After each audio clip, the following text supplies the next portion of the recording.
So, I mean, it has been a tough couple of weeks. We worked through Dorian, and Governor, thank you again for coming down to be with us for that. We thought we were through it all, and we were happy that Dorian turned out to sea. And then on Sunday, when we got the call of the tragedy, it really set a tone, and we didn't know where it was going to go. And personally, when I was watching the ship burn from the fishing pier down on St. Simon's, I thought to myself, there's no way these 4 crewmen are going to live through this. There was smoke billowing out of the vents. I just got to tell you, it was quite a miracle to see what has happened here in Brunswick. And we should be thanking God every day for what we witnessed in Brunswick, Georgia. Thank you, God.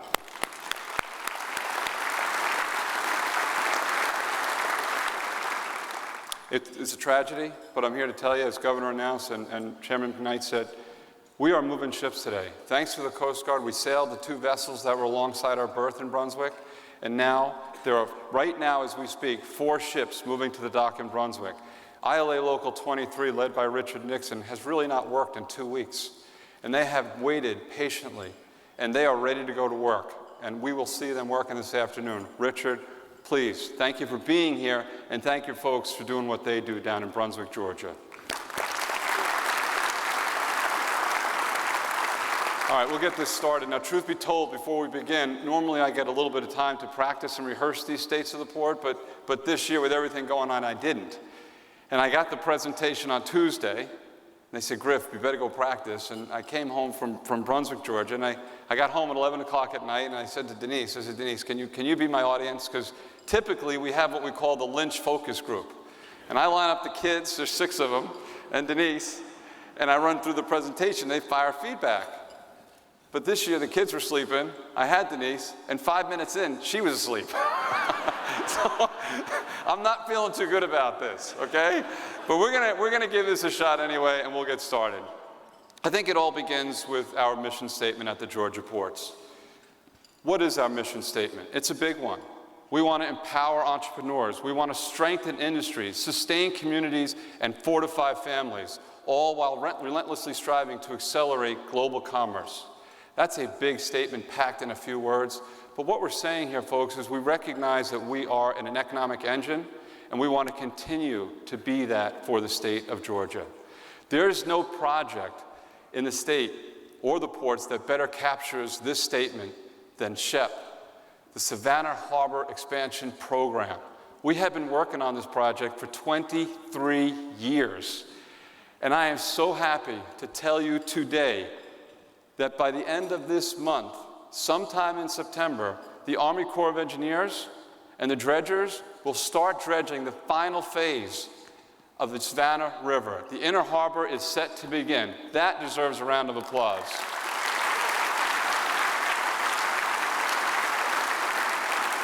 Over 2 decades, there are a lot of people to thank for that. I think it starts with the Army Corps of Engineers. They take a lot of heat, but they had to lead this project through a whole host of issues. Right here at our own ports, we have Jamie McCurry and Hope Moore, who've led the way and been the key liaisons for the Georgia ports. But I know it goes much further than that. Look at the stateside. At the head table, all of these gentlemen we've just discussed have overwhelmingly supported this project. The entire Georgia delegation has supported us, and we recognize that, and we thank you. Without your support, we would not have had the initial $300 million to start the project several years ago. And then it moves on from there on the federal side. We're now receiving over $100 million from the federal government to finish this project off. It'll be a $1 billion project when it's done. Thank you, Senator Isaacson, Senator Perdue, Congressman Carter, and our entire DC delegation. Folks, it's ready to go. We are going to stop talking about digging and we're going to start talking about deeper ships. Who's really interested in that? Our customers. They're here with us today. Roy Malfitano from Evergreen, the vice chair of Evergreen here in the United States, joined us today. We've got John Stinton and Tim O'Connell from Maersk. Got Hapag Lloyd, Stuart Sandlin, and MSC is here with us as well. These folks right here, this is only 4 of them, represent 40% of all the volume that comes in on those ships to the Garden City terminal. Thank you for being here today, and thank you for your business. 4.2 million in 18, 4.5 this past year. up 7.3%. Tonnage was up 4%. Break bulk tonnage, that's loose freight, anything that's not containerized, and we'll talk about that in a second, up 2.5%. Ro-ro cargo, in a time when auto sales are depressed, our facilities in Georgia actually grew by 3.5%. Intermodal, when we mention intermodal, that's rail cargo, up 17%. I like to round up, as you can see. So let's take a look at two of those business units right now, and then we'll talk more about containers. On the break bulk side, as I said, that is loose freight. We grew by 9% at our ocean terminal, which is our largest break bulk terminal just up the river here. What are the types of products that we're handling? Look at them here, iron and steel, rubber, forest products, and machinery. One of the ones that I love the most is machinery. It's just fun to look at when you drive through Ocean Terminal. We have Caterpillar and JCB, one of our Savannah customers, benefiting not only the ports, but our entire community. Thank you for the business. Not even to mention the resins. We are handling hundreds of tons of resins through this facility, but it's not international cargo. So for Ocean Terminal, we count that as containers going through our Garden City facility. We've talked about that before. Looking at intermodal, before we talk about rail cargo, the first people we need to thank are our rail partners. Norfolk Southern and CSX are here with us today. Thank you for joining us, and thank you for all that you do to support our business.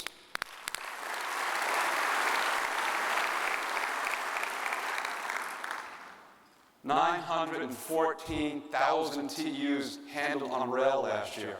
Over the last 10 years, we've grown by 100% when it comes to rail. If you think about this, when Keith Mason was the chairman of the Georgia ports in 2001, our entire book of volume was about 1 million TEUs. We mentioned 4.5 now. We're handling the same amount of volume on rail alone today. That is incredible. And I'm not supposed to say this, but in our release, after our board meeting, you'll hear that our intermodal volume for August was an all-time record. So we continue to see this trend of growth. There are many factors why that's happening. I'm only going to talk about one of those factors today, and it has to do with our service on the terminal. If you go back 2 or 3 years ago, the Georgia ports was taking about 2 to 3 days average service to take a container from the ship and load it onto a train. Today, that number is 24 hours or less. That is world class. And I want to thank Ed McCarthy and his team. Dan Rohde couldn't be with us today. He's down in Brunswick helping with the situation down there. And his team, Brian Quinney, Shannon Sherman, and Carl Pitts. This is the best operations team in the business, and they are showing it in the numbers. Great job, Ed and team.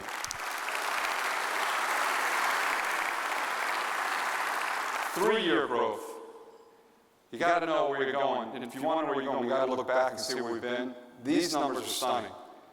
Vessel list up 25%, tonnage up 22%, intermodal over 30% growth.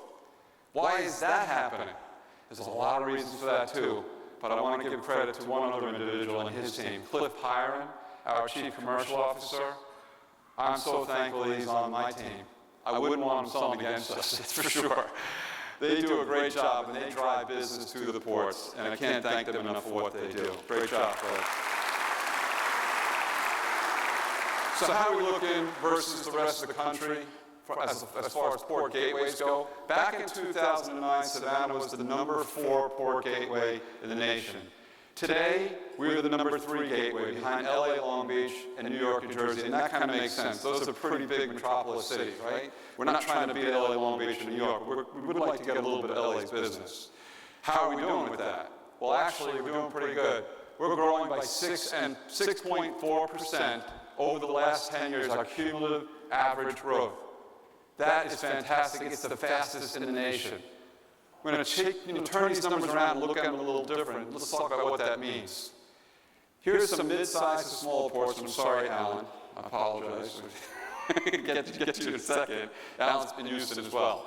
And they've had some phenomenal years. They are really moving well down there.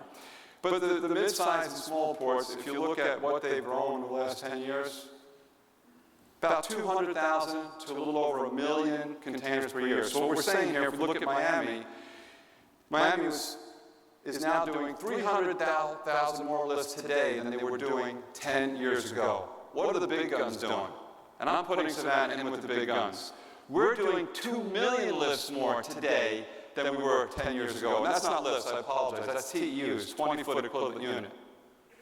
So what we're saying, it took Miami to do 10 years to do what we did in 1. That is incredible. What does that mean from a market share perspective? You can see this chart from 2013 to 2018, we've had steady growth. There's a large blip there. In 2015, we grew by 17%. And what happened then was there was a West Coast labor dispute. And business started shifting to the East Coast. Many East Coast sports benefited from it. The key was our stevedores, the Georgia Stevedoring Association, and the ILA made sure that business was serviced well. They did so well, in fact, that the business didn't go back. It stayed here, and we grew on that. And at this time, I want to thank those folks personally. I mentioned Alan's name. Alan Robb is the president of the South Atlantic Coast District for the ILA. You've got all of our locals here. Tim Mackey from 1414, Frank Ryan from 1475, Kerry Scott, 2046. I mentioned Richard already. And you've got Willie Seymour, a great leader for the Georgia Ports, the Georgia Ports facility for many years now.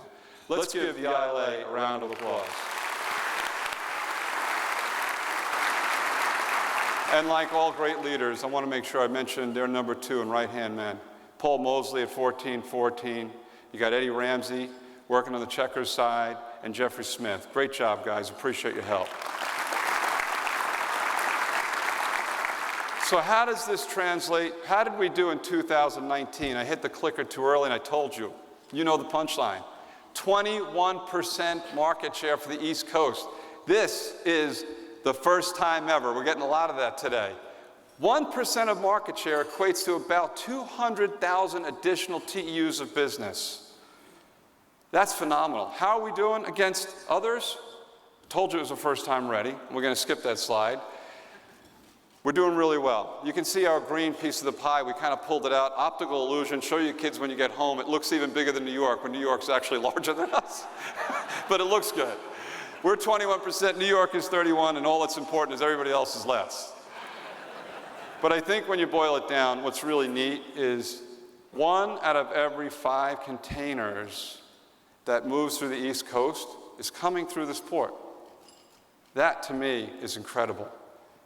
That is sustaining communities, fortifying families. That's living the mission. A lot of people ask us often, what are the reasons the Georgia Ports Authority is doing so well?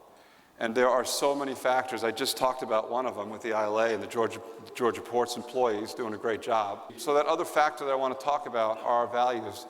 The Georgia Ports leadership team came together and said, let's write down and put to words the values that the Georgia Ports has had for many years.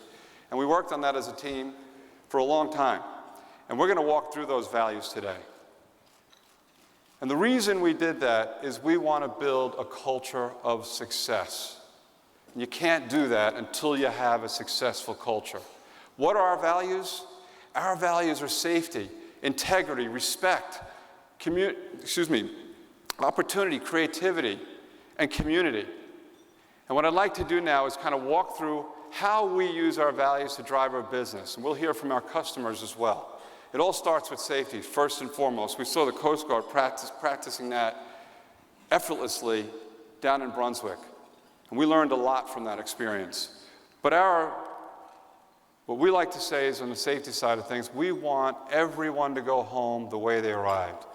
So we'll never be good enough until no one gets injured. But there is a standard metric in our industry, and it's called lost time accidents. The national average for lost time accidents is 3.3 incidents for every 200,000 hours worked. Where's the Georgia Ports Authority? We're at 1.07.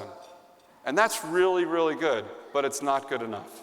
We're going to get this to 0. We have to, because we want everyone to go home the way they came. Our next value is integrity. Do the little things right, even when no one's watching. We want to make sure we're doing little things right, even when no one is watching. And that's a tough one to measure. It's not like safety where you can show a metric. But I can tell you this. If you come to the Georgia Ports Authority and you walk our hallways, you meet in our conference rooms, and you talk to our people, you go out in the field and you meet a crane operator or a driver, you will see pride at work, esprit de corps. You will see a group of people that love what they do and believe what they are doing is sustaining communities. I have never seen anything in my life like it, and I'm so proud to be a part of it, because these folks, what I'm talking about is they're here 20, 30, 40. We even have people with us 50 years. They take ownership of the business. They feel as though the customer is their personal customer. And that is why the Georgia Ports is so good. That's one story with Kia.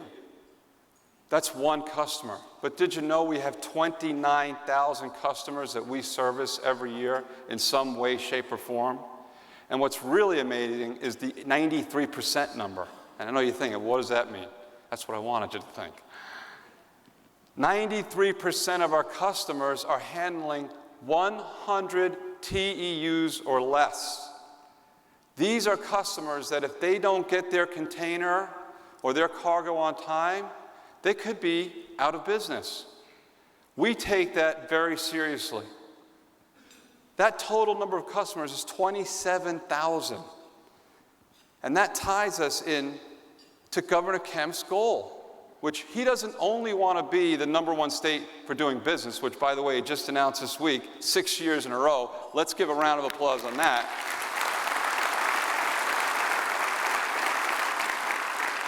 He wants to be the #1 state for small business, and we better be. We are relying on that at the Georgia Ports. So it ties us to our next value, which is respect, the golden rule. Really simple thing to say, a tougher thing to do. Treat others as you would have them treat you. And I think the best way to test this one out is go talk to the small customer. But I can tell you we have incredible opportunities for growth. When you look at commercial real estate, with Georgia being right in the bullseye of this slide, 30-acre diameter around our ports, all those green circles that are there, those are economic development properties, ready to go. One of the things that Ray also said was he could get started quickly because Capital Development Partners had started the project already. They were building spec warehouse, and by selecting them, he could get going. So I would submit to you that these 20,000 acres represented in these green circles need to start moving forward. We need people to take a risk. We don't have enough warehouse space right now in Savannah. 2 years ago, the Georgia Ports Authority took a risk. We sold 500 acres of land all at the same time, 5 miles from our port. We did it because the amount of warehouse vacancy was very low. And we had customers coming to us, and we couldn't offer anything. We couldn't hook them up with any developers. There wasn't a lot of space available. So when we did that, I want you to take a look at this picture. Who was there before? Target and IKEA have been there for years. What does it look like today, just 2 years later? Wayfair, another GDED project, bringing 1,000 jobs to Savannah, 1 million square feet. Shaw has about 2 million square feet there, and I was just with them today, and they're looking to build more. I think they're over 3 million square feet in Savannah. They joined Target and IKEA, and you see Home Depot there as well. And there are others, totaling now 7.85 million square feet in that one trade park, which is phenomenal, 5 minutes from the port. How is Savannah doing overall? We are by far 5 times faster absorbing warehouse space than really anywhere in the nation. This little town is actually expanding warehouse distribution space as quickly as Atlanta through e-commerce and other opportunities. Let's look at the numbers now. 67.7 million square feet is the total amount of space in our region. Last year, 10.7 million square feet was built. But this is the amazing stat. 3% vacancy last year. After building 10 million square feet, we didn't build it, by the way. We're taking credit for that, but we didn't do it. It's developers out there. We thank you for your support. We went from 3% to 1.5% vacancy. That's a good problem to have. That means customer demand is there, but we need more than that. And I'm asking all of you developers have done it before, and you've all done a great job. We greatly appreciate your support. We need to keep going. The Georgia ports will continue to invest, and we need your continued investment.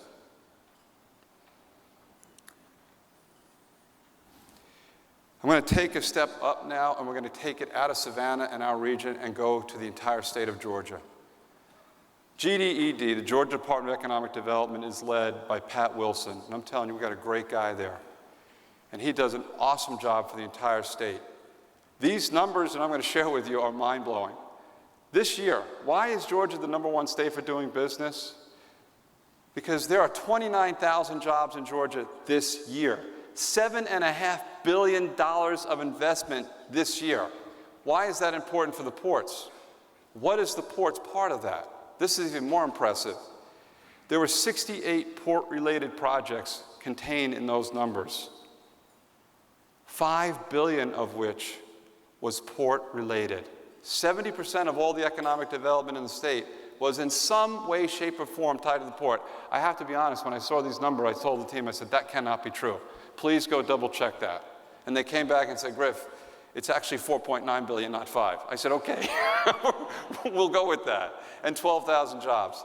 I want to highlight now one of the projects that has occurred because of GDED's work, and it's in rural Georgia. And when I mentioned our mission statement, I said strengthen industries, sustain communities, and fortify families. And some of you might have said, what are they talking about? Well, I'm going to give an example where we're doing that. The Appalachian Regional Port. I have to give John Trent, as much as I don't want to, I have to give John Trent credit for the Appalachian Regional Port. Years ago, we sent John out to look for a place to build an inland port. And he came back and he said, I got the location. And we said, where is it, John? He said, right up here in the middle of nowhere, Georgia. And we said, what, are you crazy? He was right. He said, this is a community that needs economic development. Because of the road infrastructure there, it's a perfect location. They're close to Tennessee, close to Alabama, close to South Carolina, and there's a lot of business around it. This is a list of the customers that some of the customers we're working with today. We only opened it last August, and today we're doing over 2,000 lifts a month to the ARP. But here's the real kicker. GE Appliances has recently announced that they're going to build a distribution center in Chatsworth, Georgia, because of the ARP and because of working with GEDA.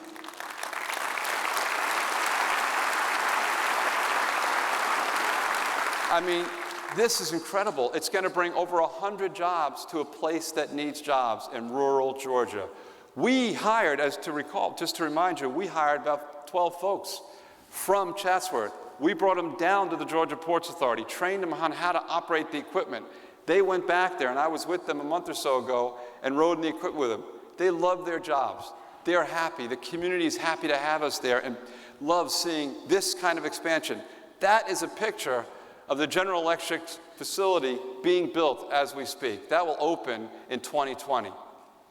Incredible stuff happening in Georgia. Can't write this. I mean, you just can't contain. There are so many stories like this. We can't cover them all in 30, 35 minutes. Just ask Denise. She fell asleep in 5. So, so if we're going to handle all this business, we got to invest in the Georgia ports back home. And I think there's no other project that we've invested in that's larger than the Mega Rail. I announced this a few years ago. I'm very pleased with the way it's tracking. It's a $200 million project. What's really neat about this, it's going to take our rail lift capacity from 500,000 containers a year to 1 million, or in other words, about 1 million TEUs to 2 million. Another neat aspect of it is there are going to be these massive rail-mounted gantry cranes straddling these tracks. Think back to our strategy, going beyond our ports. You know, I was told once by a retailer there are 5 major gateways. There's the Pacific Northwest, the Southwest, the Northeast, the Southeast, and then there's Chicago. Chicago's market is over 5 million TEUs alone. We think we should be tapping into that market more than we are. Why do we think that? We are half the distance to Chicago versus LA Long Beach. We can get containers to Chicago in half the time.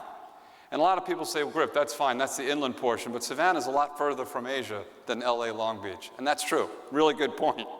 It made me a little nervous until Cliff and I just recently met with a customer.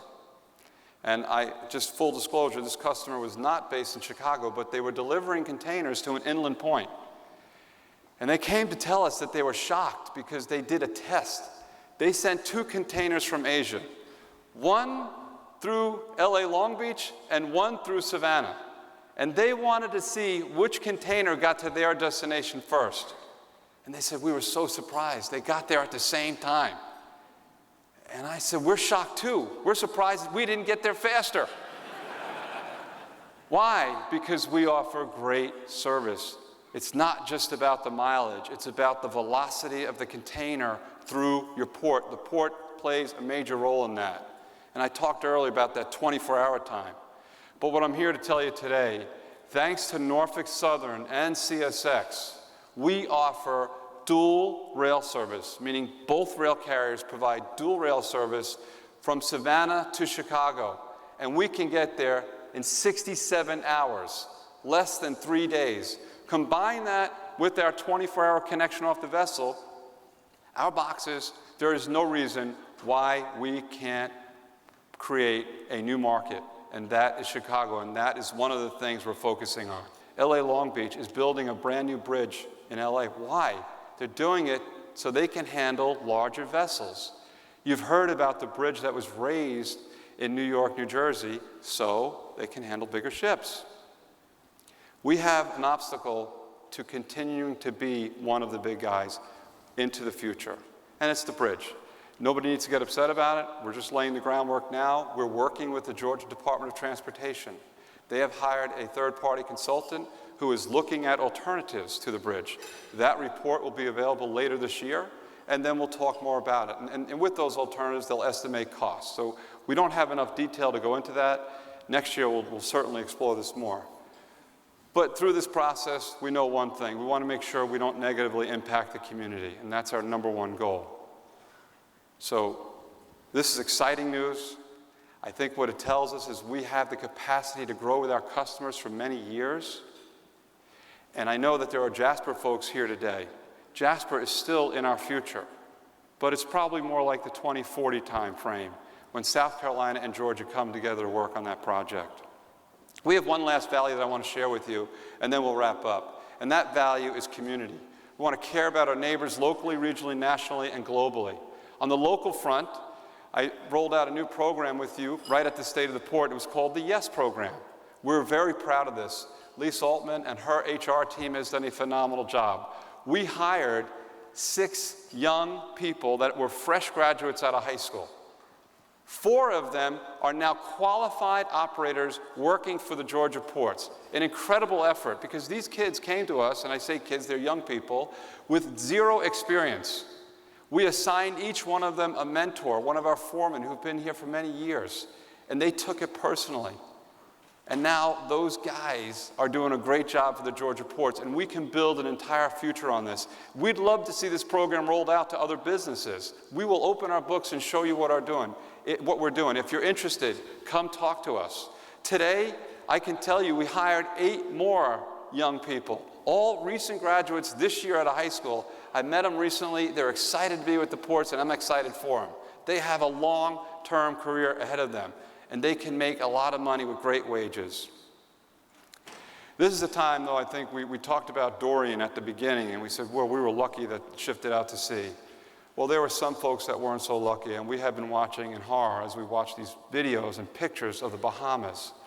In 1996, I actually worked in the port of Freeport for a short time, and I had a lot of fun with those folks. They were great people, and I was so sad to see what happened to them.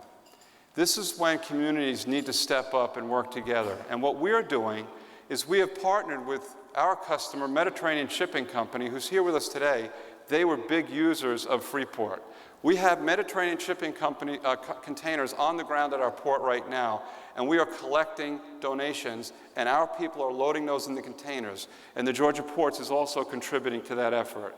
As you walk out the room today, there are pamphlets that if you have an interest and if you're moved to help us, pick those up, please, and look at the goods that we're looking for. If you come to the Georgia Ports, to our main office building in Garden City, we will take those goods from you and put them in a container and thank you. So please consider that as you move forward. That's helping your community.